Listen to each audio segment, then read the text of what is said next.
ರೂಪಲಿ ಗೌರಿ ಗಂಗೆ ಬಣ್ಣ ಬಣ್ಣದ ಚಿಟ್ಟೆ ಹಂಗೆ ನೋಡೋಕೆ ಸಾಲಾಗಿಲ್ಲ ಎರಡು ಕಣ್ಣು.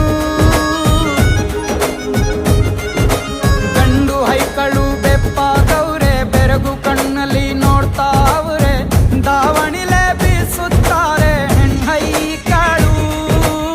ರೊಟ್ಟಿ ಊಟ ಉಣ್ಣಂಗಿಲ್ಲ ಹಬ್ಬದೂಟ ತಳ್ಳಂಗಿಲ್ಲ ನೆಂಟ ಜಗಳ ಆಡಂಗಿಲ್ಲ ನಮ್ಮ ಊರಲ್ಲಿ.